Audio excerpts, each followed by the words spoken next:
Hi there, I'm Eileen. 15 years ago, my parents didn't just cut me out of their lives, they erased me, legally, medically, biologically, and now they're celebrating their legacy at a gala built on everything they stole from me. So, I showed up, carrying the truth on a flash drive. Ever wondered what happens when your own family tries to delete your existence? Have you ever felt like your family left you out on purpose, like you were just erased? What would you do if the people who raised you also tried to erase your name from the record of life? And hey, what time are you hearing this story? And where in the world are you watching from? Drop it in the comments below. I'm really curious. It had been raining for 3 days straight in Portland. Not the violent, cinematic kind of rain, but the kind that seeps into your walls, your bones, your thoughts. I stepped over a puddle slick with pine needles and reached into the mailbox without looking. Bills, coupons, and one white envelope with no return address, no markings, no stamp. Inside my apartment, I tossed everything aside, except the envelope. It sat there on the kitchen counter like a dare. After an hour of circling it, I opened it with the tip of a steak knife, a single page. Genetic analysis summary. Inconclusive maternal match. My breath caught in my throat. Clarice's name. My name. A line connecting us. Crossed out with a red pen. 15 years ago, she told me, "You're not like us, Eileen." I thought she meant emotionally, spiritually. But no, this was scientific exile.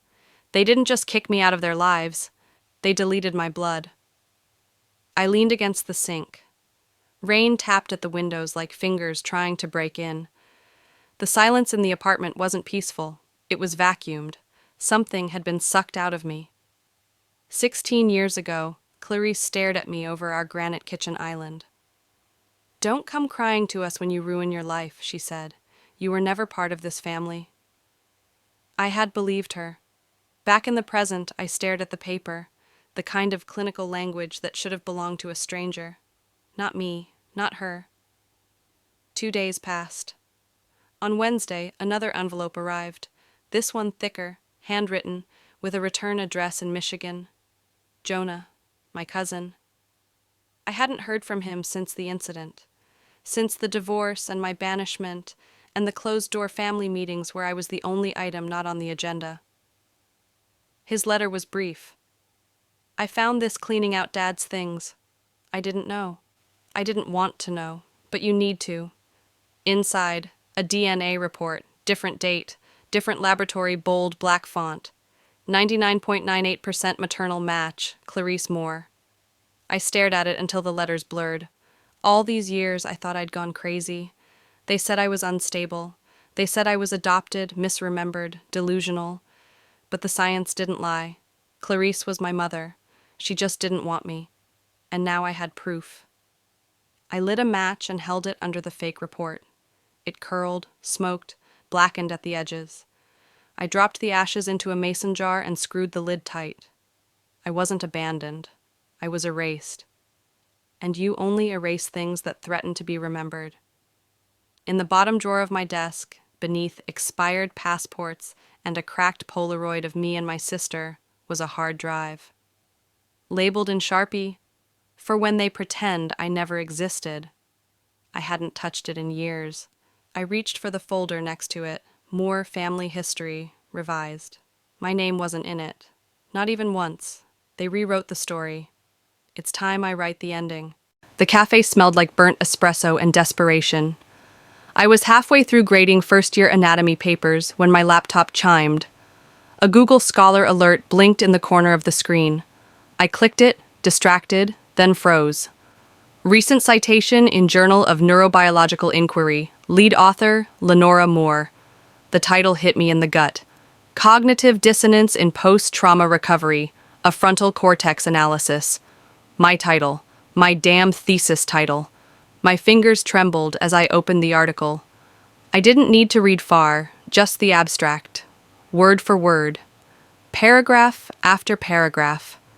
It was mine. Down to the phrasing, the analogies, the structure.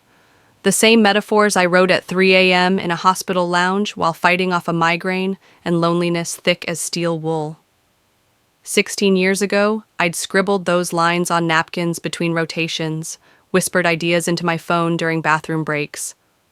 My thesis advisor once called it raw brilliance in academic skin. Now it belonged to someone else. No, not just someone. Lenora. She didn't just steal my words, she polished them. She wore them like a tailored suit, while I stood naked and forgotten in the archives of nothing. I remembered our last conference in Denver. I'd asked for a panel spot. Lenora had smiled sweetly, told me she'd see what she could do. She got the keynote. I got escorted out of the post-event mixer when security didn't recognize my badge. I'd cried in a hotel elevator. That night, I shredded my backup drafts, every copy, every note. Let it die, I whispered. Don't keep ghosts. But some ghosts don't rest easy. I texted Griffin. 5 hours later, we sat on the floor of his apartment, his computer humming like a jet engine. He was all caffeine and code, muttering as he clicked through university databases. Got something, he said, spinning the screen toward me. There it was. My original draft, uploaded to the university's repository under my name, time-stamped, 6 months before Lenora's version. He opened both documents side by side. 92% identical, he muttered. She didn't even change the metaphor about the hippocampus being a haunted house. You wrote that. She didn't just copy it, I said slowly. She plagiarized my grief. He turned to me, eyes sharpened by indignation. You know this could go somewhere, right? This is actionable. I printed both versions. The paper warmed in my hands, a relic of the person I was before Clarice decided I was disposable. Before Lenora decided my work was free game, I clipped them together and labeled the folder Exhibit B. They think silence is power, I said, but silence collects evidence. Griffin leaned back, arms crossed. This feels bigger than just you. What do you mean? He hesitated, then typed something else into his search bar. What if she's done this before? I looked up. Let's find out how deep her fraud goes. It started with a letter, one of those stiff, white government envelopes with my full name in bold black type. I was half listening to the weather report, raindrops tapping the windows like restless fingers, when I tore it open. Notice of audit. Discrepancy in reported income for fiscal years 2013 through 2022. I laughed. A dry, reflexive sound. What income? My hands tightened as I flipped through the pages. The letter referenced consulting wages tied to a healthcare nonprofit, Moore Foundation. My blood cooled. 10 years of income I never saw, hundreds of thousands filed under my name, and not a penny in my account. I opened my laptop. My fingers knew where to go before I gave them permission. State tax registries, Foundation 990s, public grant reports, all there, in damning digital ink. My name, again and again, as a medical ethics consultant. In 2017, I was selling textbooks online and babysitting to pay rent. In 2019, I was eating instant noodles 4 nights a week. But on paper, I was a 6-figure expert, a respected contributor, a ghost they fed off. I remembered the rejection letters, all those residency programs that never even gave me an interview. I thought I wasn't good enough, that maybe I'd misread my potential. But the truth had a sharper edge. My credentials were tainted. On paper, I looked like someone running a shell operation. No one hires a liability. No one trusts a name with shadow income. 16 years ago, I'd called Randall from a payphone, told him I needed a reference.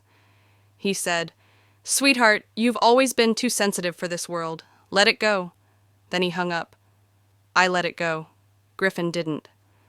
"This smells like tax diversion," he muttered as he typed furiously. "They needed a name not in the system. Yours was legally erased, right?" "Legally dead," I said, "but fiscally alive, apparently." He made a call. Some quiet contact he had from a project years back. Said he might know someone who handled Moore Foundation's ledgers. 3 days later, I was sitting in the back of a closed pharmacy with a man who introduced himself only as Franklin. He looked like guilt in human form. "I didn't know you were real," he said, hands shaking. "They just told me to use an inactive profile for charitable offsets. Said you were a paper trail that wouldn't complain. He handed me a flash drive. I kept the voice recording. I couldn't bring myself to delete it. He pressed play. Randall's voice filled the room. Just run it through Eileen's file. It's dormant. No legal ties. Use the name. Keep the money clean. I said nothing. I nodded, stood, and left. Outside, the rain had stopped. The world smelled like wet asphalt and dishonor. I stared at the flash drive in my hand, then added it to my folder. Exhibit C. You didn't just erase me. You used me. You let me starve while you fed on my silence. Griffin texted later that night. Want me to pull more files? I stared at the message. Number, I want you to pull everything. We're not just exposing lies, we're revoking their legacy. The voicemail was only 8 seconds long, no caller ID. A woman's voice, low and urgent. Children don't just fall into comas. Dig deeper. I stood frozen near the playground, phone still in my hand. A mother pushed her toddler on a blue swing nearby. The child squealed in delight. My stomach churned. That voice wasn't warning me, it was pleading. It wasn't about me anymore. It never had been. Back home, I found the file Griffin had forwarded, a redacted internal report buried inside an encrypted folder. An incident from 3 years ago. A pediatric patient, 7 years old, administered the wrong dosage of an anti-epileptic drug at Westbridge Children's Hospital. The girl never woke up. The family received a sealed settlement. Lenora was the attending physician. 6 months later, she was promoted. I stared at the screen until the letters bled into each other. They rewarded her, I whispered, for shutting down a child's brain.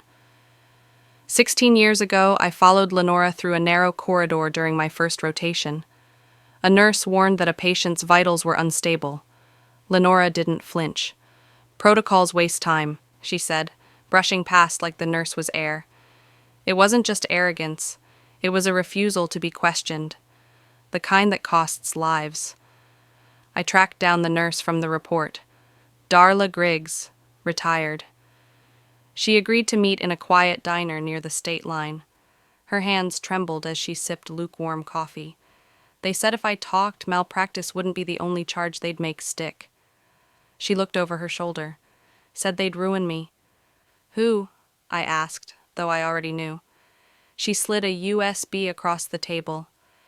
Medication logs, my original timestamps, and a photo of the handwritten dosage sheet before it was replaced. You'll see it was altered. I hesitated. Why now?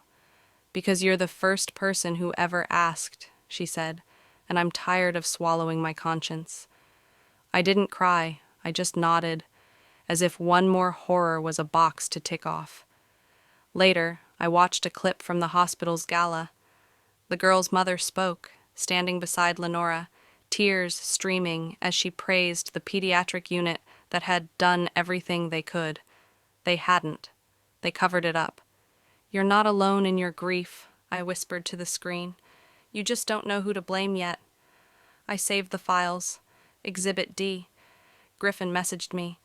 There's more. That wasn't her only case. I replied without pausing.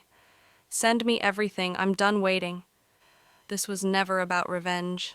It was about truth. About lives taken, not just mine. The email wasn't even meant for me. Forwarded by mistake, buried under a flurry of digital invitations and charity fluff. Subject line, Moore Foundation Annual Gala Celebrating Innovation. I clicked on it out of habit, and froze. The honoree, Lenora Caro. The theme, Breakthroughs in Neurorehabilitation. I stared at the banner, a photo of Lenora in a white lab coat, arms folded in front of a mocked-up neural scan I designed. Years ago on my kitchen floor, lit only by guilt and midnight ramen. They're parading my work, again. The brochure attached didn't even attempt to hide it. Paragraphs lifted from the methodology I once fought to publish, now reshaped with her name and her smile. Lead researcher in post-trauma cognitive pathways. My name wasn't a footnote. It wasn't there at all. I didn't scream. I didn't throw my laptop. I downloaded the invite. Then I opened my drive. Drafts, raw notes, initial test simulations, all dated, all mine. Then I booked a one-way ticket. I didn't care if they recognized me. I was done staying erased. The gala buzzed with camera shutters and champagne. I wore black minimalist with a press badge I'd printed at a corner store. No one questioned me. Inside the hall, my breath caught. The stage shimmered with gold drapery. The presentation screen lit up with bright visuals, and Lenora took the podium with a warm, self-satisfied smile. Her voice floated, poised, and practiced. Then it happened. Slide 7. I saw it first. A watermark at the bottom corner, faint but clear under the projector's blue tint. Developed by E. Caro, 2016. A ripple of whispers followed. Someone in the media pit snapped a photo. Lenora hesitated. Just for a beat. Her voice faltered.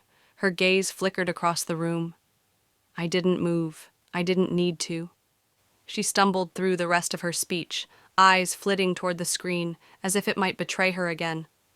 I slipped out before the applause began. In the hallway, Clarice stood beside Randall, whispering near the refreshment table. I stepped up. Their laughter faltered. "Eileen," Clarice said, arms crossed, "this is neither the time nor the place." "You're right," I said. "The time was 15 years ago. The place was my life."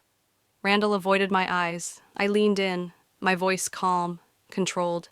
"If you step on me one more time, I won't just get back up. I'll drag your legacy down with me." Clarice blinked, her smile cracking like porcelain. I walked away. That night, I didn't sleep. Instead, I composed an email. Attached, a screenshot of the slide, a zipped folder of source files, internal correspondence, drafts with timestamps, and one note that read, "Original author, Eileen Caro." I sent it to every outlet that had attended the gala. Let's see if they still applaud when the truth hits the stage. News outlets weren't subtle. Moore family under fire for research plagiarism. Watermarked truth disrupts gala. Lenora released a 3-sentence statement about collaborative innovation and unintentional overlap. No apology, no ownership, not even a decent lie. I watched her interview play on mute, the captions doing nothing to soften the smug tilt of her chin. Then I turned to something more honest, my father's old email chain. Buried 4 threads down, forwarded by accident, was a scan of a letter. Handwritten. Dated 2 years ago. The ink was faint, the lines slightly crooked, but the words burned clear. "I should have stopped her. I should have stopped myself. You deserved better." No name. Just RC in tight cursive. I stared at it for minutes, absorbing the cowardice. You were sorry, but not sorry enough to stand beside me, not when it counted. I didn't want more words. I wanted proof. The next day, I walked into Randall's law office wearing neutral tones and a bland expression. The receptionist barely glanced up, said I was there to finalize a closed account. The elevator creaked to a stop.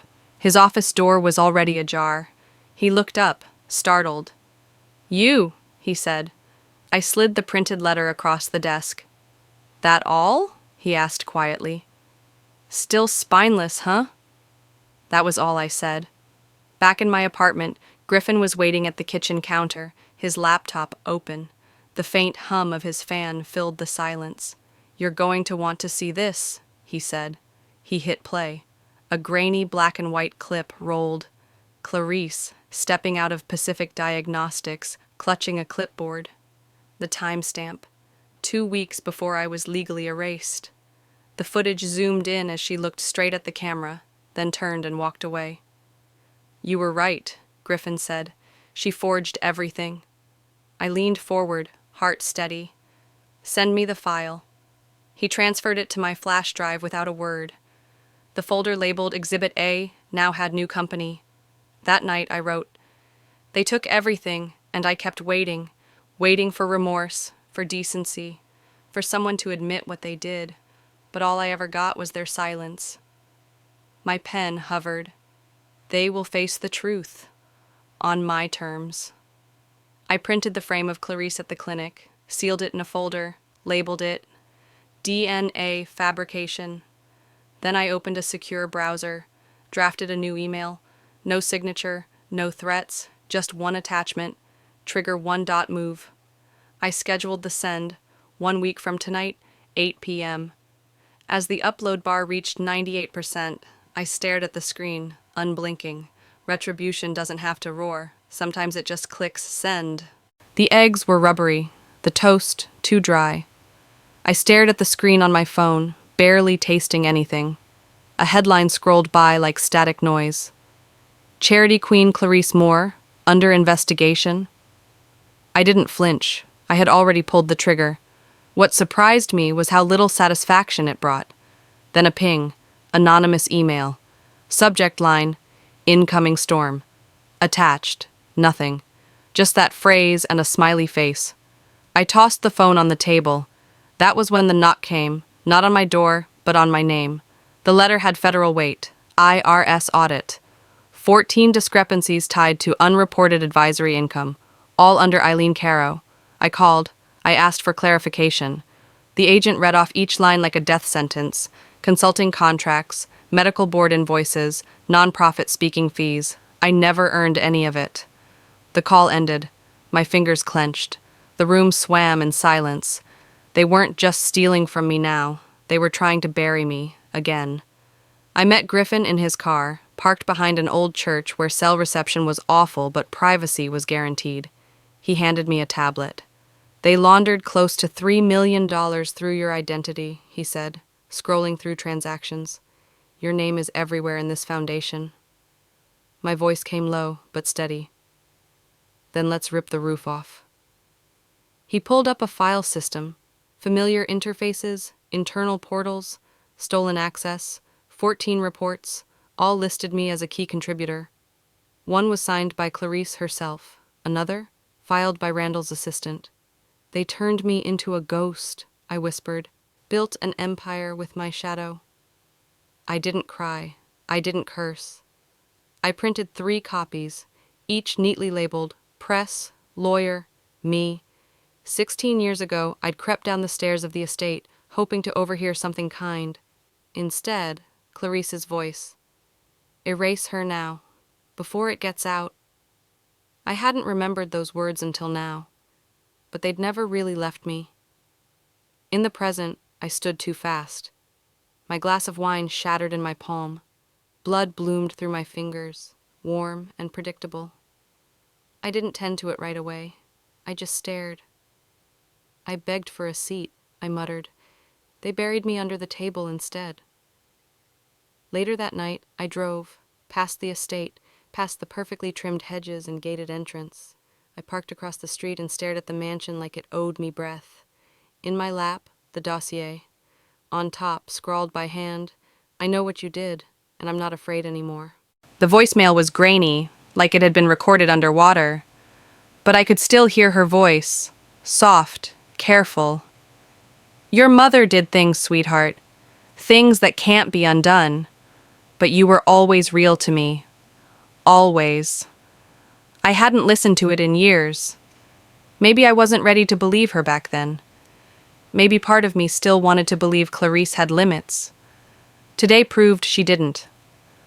The letter came in a crisp white envelope marked from the National Biogenetic Registry. I tore it open slowly, like peeling off a scab I'd been pretending wasn't there. Data anomaly, confirmed request for permanent deletion. I blinked. It continued. Your DNA profile was marked for destruction in 2010. Submitted by an external party, requesting agent, Clarice Moore. No typos, no doubt. She hadn't just disowned me. She tried to delete me from biology itself. The room started to tilt. I clutched the edge of the table. Breathing hurt, as if my lungs were trying to deny oxygen to a lie that deep. But something else was in the envelope. A contact form, a technician ID, a timestamp. I grabbed my keys. 14 hours later, I was parked outside a fluorescent-lit lab building in San Diego, watching employees in white coats shuffle in and out like ghosts of truths half-kept. He looked older than his ID photo, but the eyes matched. I followed him out during his lunch break, caught him by the vending machines. I need to ask you about a deletion request. 2010. Eileen Caro. He looked up, ready to deny it, until I pulled out the printout. Silence stretched like smoke. Then, I remember her. She said it was a correction, paid in cash, no questions.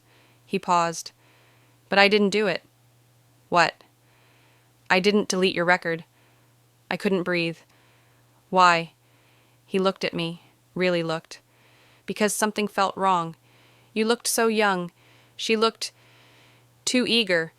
So I filed it under a false identifier, buried it. I followed him to his car.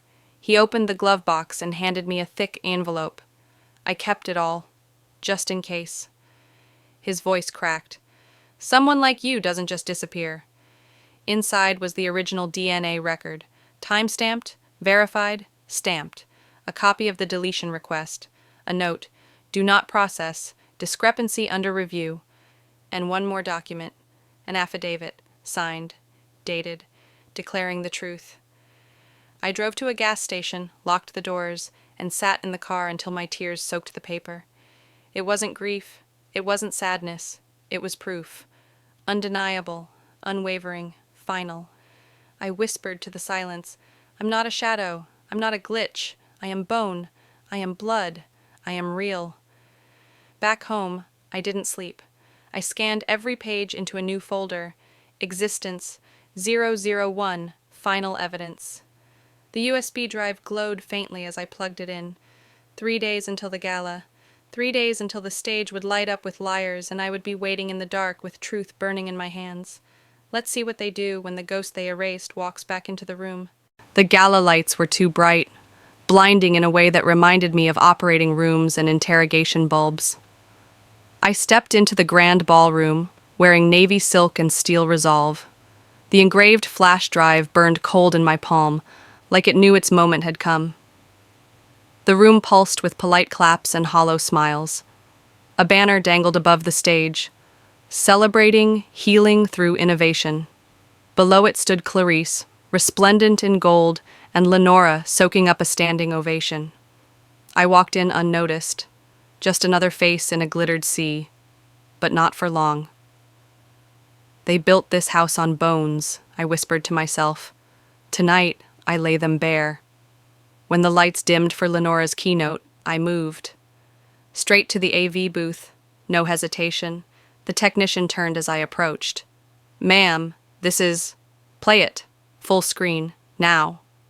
I handed him the drive. He hesitated, then obeyed. The screen behind Lenora flickered. First, a forged DNA test, labeled Amended 2008. Then, a time-stamped version marked Original Do Not Delete. Next, university thesis drafts, side by side, my original, Lenora's theft. An audio clip played, Randall's voice, quiet and shaky. I knew Clarice removed her. I should have stopped it. Followed by security footage of Clarice leaving the diagnostics clinic. Then, documentation of a deleted genetic profile, approved by Clarice. Finally, the technician's sworn affidavit. The room froze, then gasped. Clarice staggered, clutching her chest. Someone caught her before she fell. Lenora's face drained of color. Randall stood, knocking over his chair, whispering, "Shut it down!" Too late. I stepped onto the stage, my heels clicking like punctuation. You raised millions on a lie, I said, voice calm, steady. I was your lie, and I am your reckoning. The silence didn't stretch. It ruptured. By the time the video ended, half the room had left. Pledges revoked. Reporters crowded the edges, recording every inch of chaos. I didn't come here for revenge, I told them. I came for truth, for proof that I exist. Lenora fled in tears. Randall disappeared through a service exit. Clarice was wheeled out, dazed, whispering something I couldn't hear. Maybe it was my name. Maybe not. Back home, I didn't sleep. I sat in the living room as footage looped on every news channel. My inbox swelled.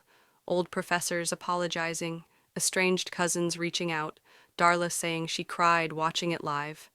But I stayed quiet, holding the original DNA envelope in my hand like a relic. They'll never face court, I muttered, but they'll never be celebrated again. And maybe that was enough. I didn't want them ruined. I wanted me returned. The next morning, I walked barefoot through a beachside park. Salt in the air, kids laughing in the distance. A little girl ran past and tripped. I caught her just in time. She giggled, said thanks, and darted away. Free, unafraid.